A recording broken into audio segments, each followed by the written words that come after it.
Welcome to another Founder Wisdom Pod with Kevin Dhir. He's CEO and founder at Gallant Gaming in Vancouver, BC. Cool guy, cool business. We're going to talk about gaming and events and esports today. He's an ex software engineer, worked at various cool companies, Microsoft, Amazon, etc., etc.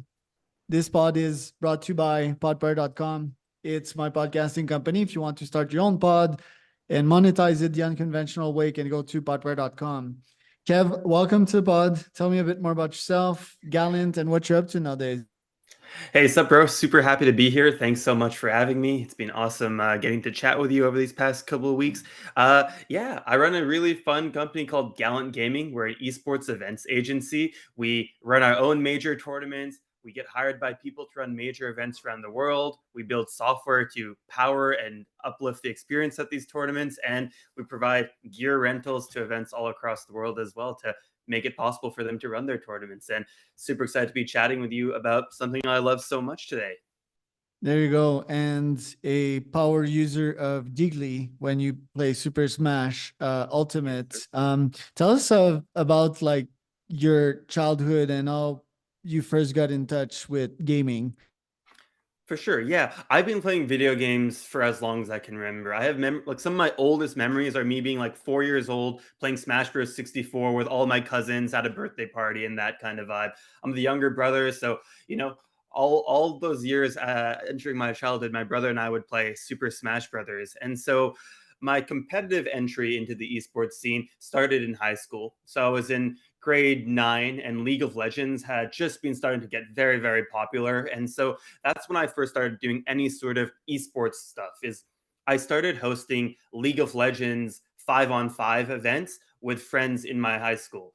Basically, there was a ton of boys in my grade who loved playing League. Some of them were very good. And playing 5-on-5 with people you know IRL was so much fun. So then I ended up starting a club at my high school. So from grade 9 to 11, I basically ran a club at my high school. And I figured, look, it's really fun for us to play with each other. But what if we played with other high schools? So then I reached out to kids I knew all throughout the city. And I had 7 different schools, which each started their own team for League of Legends. So we ran a Vancouver citywide League of Legends series with 7 different schools involved. And that was super fun. And it showed me, hey, there's something here. Like organizing events, bringing people together is really cool. And then naturally, that went into Smash Bros. For me. In grade 11, I was watching Evo 2014, which is was one of the biggest Smash Bros. Tournaments at the time, and it showed me Smash Bros. In a new light because I hadn't played Smash Bros. Competitively prior to that. So with that, I started hosting Smash Bros. Monthly tournaments at a community center in Vancouver just for high school students. So I ran those for a number of months, and we'd have 30 to 40 kids just show up to play Super Smash Brothers once a month. And then I got aware that there is collegiate level esports stuff. So the University of British Columbia is where I went to university. And at that time, they were the largest collegiate esports club in the world. They had 550 members, active members. Like these people were showing up to events and actually doing stuff.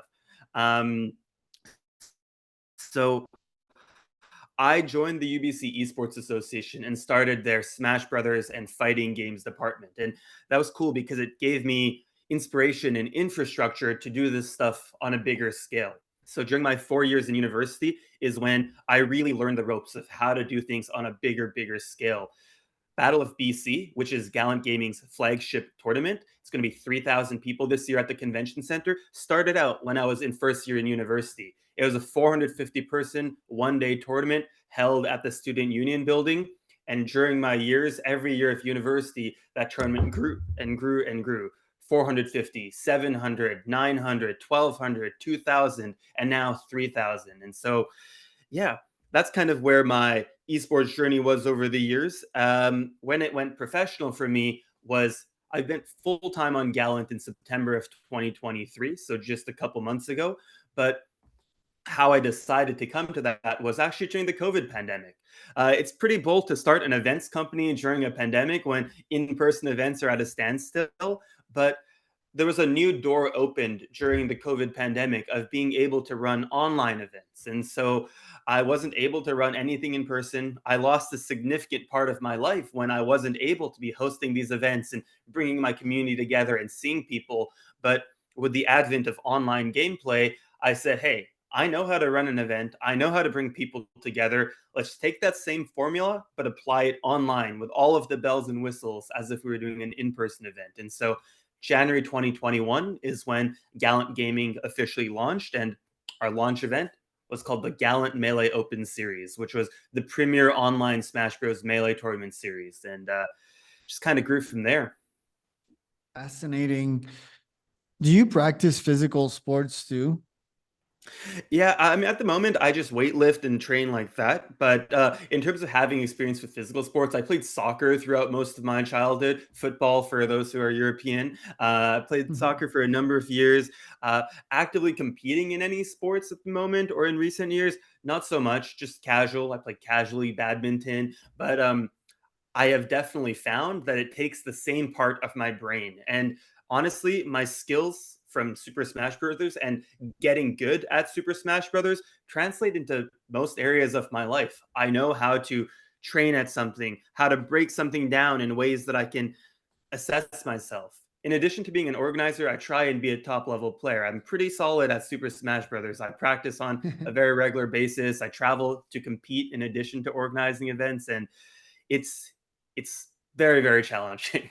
So what do you see like in parallels or the question should have been more like, do you watch physical sports? Because a bunch of people, just like they would hate on, I don't know, Jake Paul trying to become a boxer, they would hate on esports not being a real sport, But if you've Mhm, mhm. practiced both, like esports and real sports, you clearly understand that there's so much parallels. Like I was telling you last time, me, when I play Rocket League and Yep. Smash, I get the adrenaline, I get, all sweaty and hot, and, I'm ready for combat.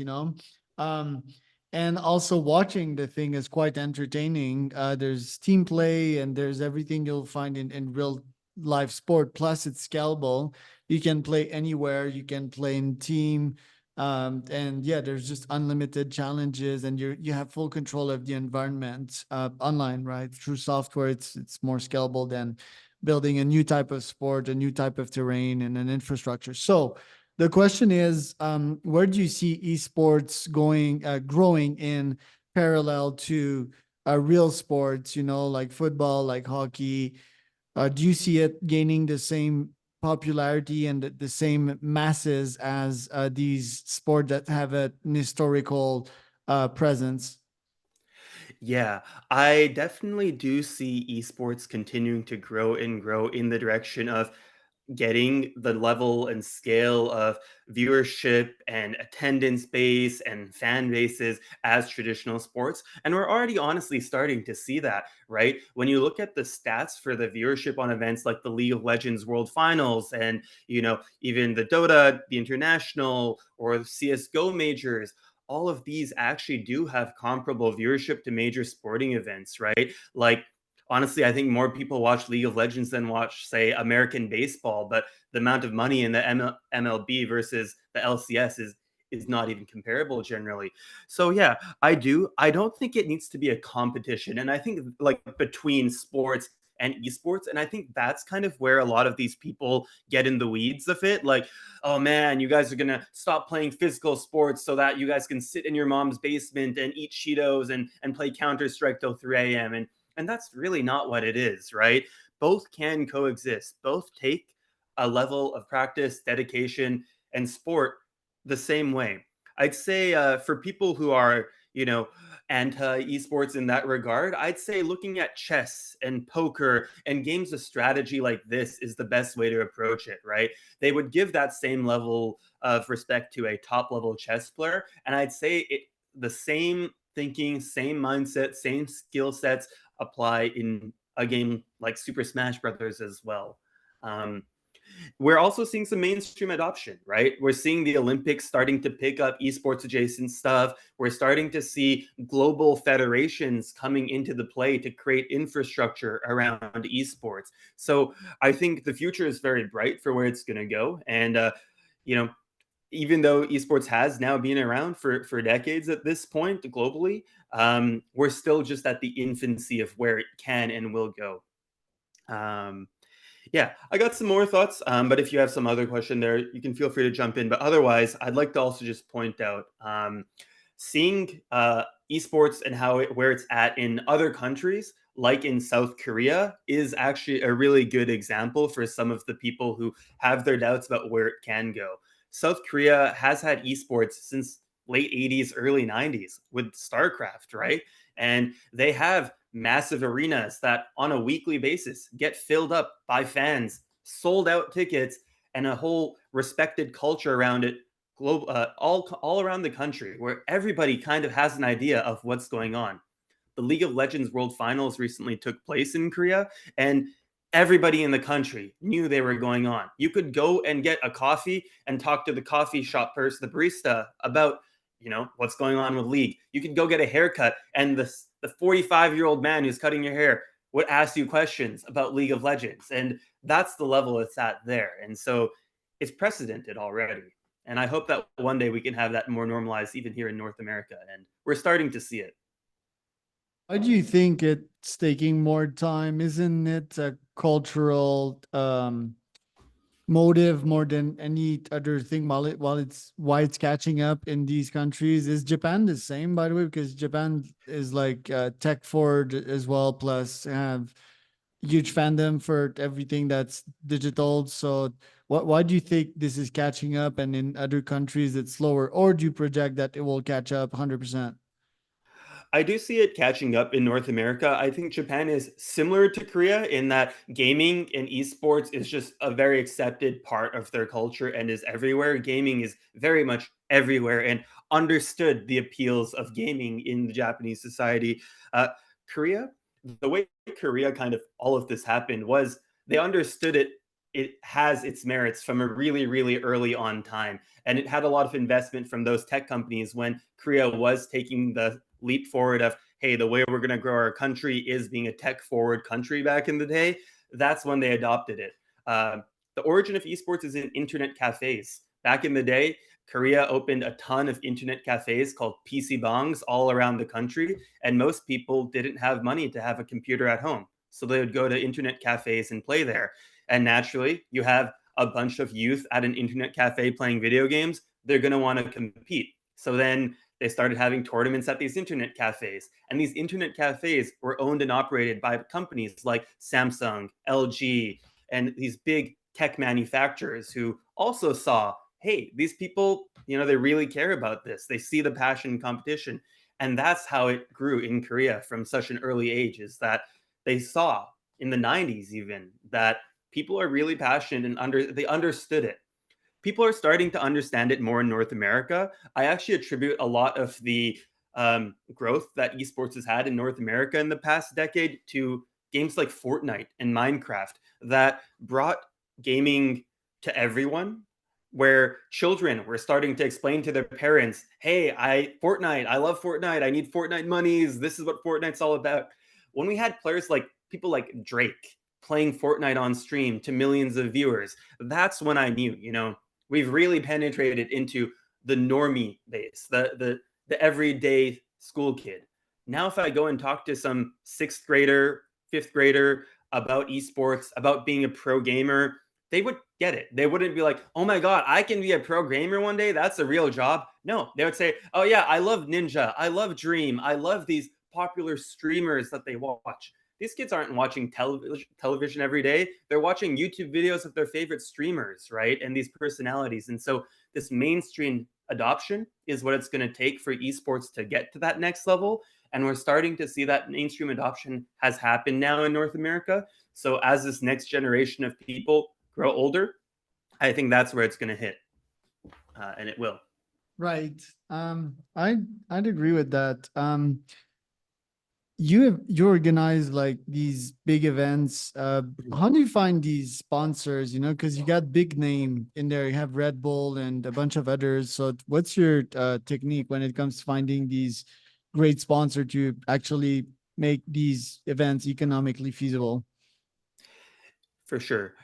For me, The actual generation of these connections, for me personally, has just been through creating relationships through meeting people as often as I can. Though I do have and have had some success with cold leads, reach outs, and that kind of stuff. It's about showing these people the actual impact that our events have. A lot of people like to say that esports is marketing, and truly, for big corporations, esports is marketing, right? The money that they're investing as a corporation into esports is marketing dollars. They're effectively buying ad space at our events to reach our premium, our very targeted demographic and hit them head on, right? The same way companies sponsor F1. Let's look at F1, right? F1 is sponsored by companies like Heineken and all that stuff because they know that's who the viewers are and the demographic they're targeting.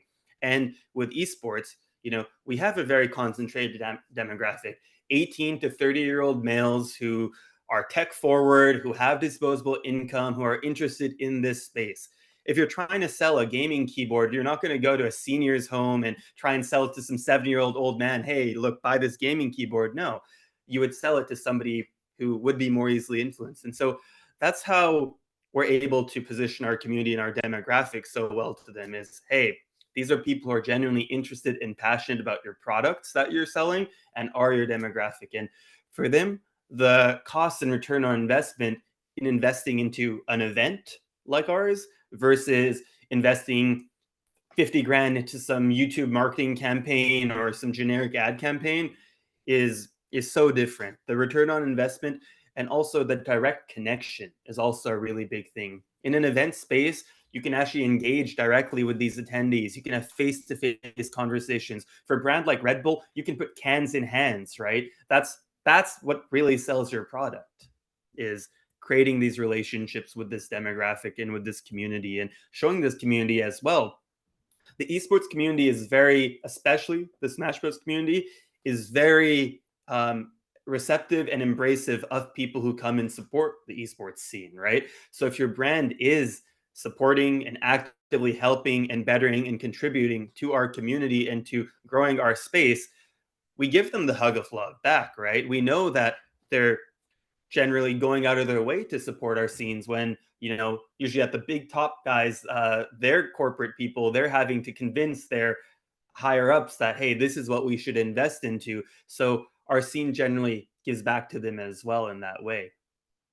What about online events, streamed on Twitch instead of physical ones? Yeah. So my company, we have a number of ways that we integrate our brands into. So when we're selling our partnership packages, first off, we do a really strong job at putting together a partnership package, which I know not a lot of events necessarily even are at that scale yet in the esports space, because a lot of them are run a lot more grassroots. So we put together a deck that firstly outlines all of our numbers, right? Numbers you can tell as big of a story as you want about this, but if you show them the numbers, that's where that's. So it's things like our viewership numbers, right? Our stream last year for Battle of BC had 2 million unique viewers, right? They reached 2 million unique viewers. And to reach that number on any other, the cost per view, we charge them pennies on the dollar relative to what they would be paying for 2 million views elsewhere. So showing them the numbers of our online viewership is huge. And then building creative and clear opportunities of how we can integrate their brand into our stream, whether it be commentator shoutouts in our overlays, full screen ads, video integrations, creating content with them, banners over gameplay, whatever it be. Another benefit of the online aspect is you can track direct conversions from our online marketing, because we have links in our Twitch chat. For example, every hour a bot drops into the Twitch chat and pastes a link to, hey, you like Asus monitors, check out the Battle of BC Asus store and buy a monitor and consider supporting the event. And we can directly see conversions happening from what we're doing there, which again, when it comes to numbers, really helps to show not only are you reaching these people are voting with their dollars and actually buying stuff.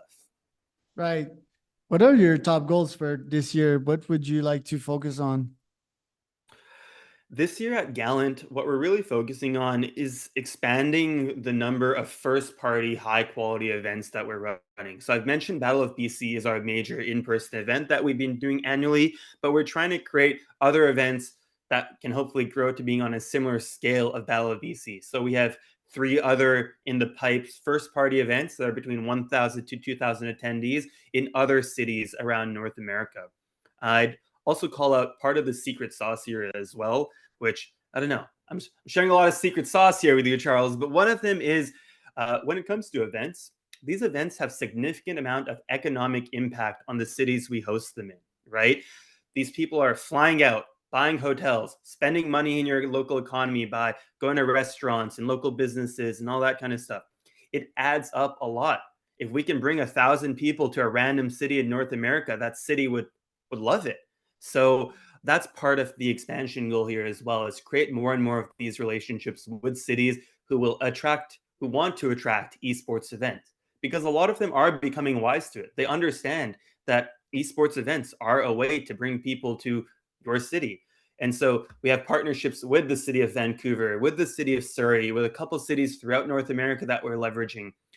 When you look at some of the other esports event organizers out there, for example, ESL and IEM, there's a bunch of random European cities that nobody would have a clue about, like Katowice, right? Like, who knows anything about Katowice other than they host really big esports events there? So, yeah, that's part of my goal for this year with Gallant is build more of these first party events that can also serve as cases for Gallant of the excellence we have in hosting events. Because longer term goal of Gallants is, unfortunately, a lot of the money in esports is with the game developers, because game developers do have the most incentive to promote and create communities around their games. They want active, strong player bases that care about their games. And the way you can partially do that is through creating event experiences for them that are memorable, that are strong.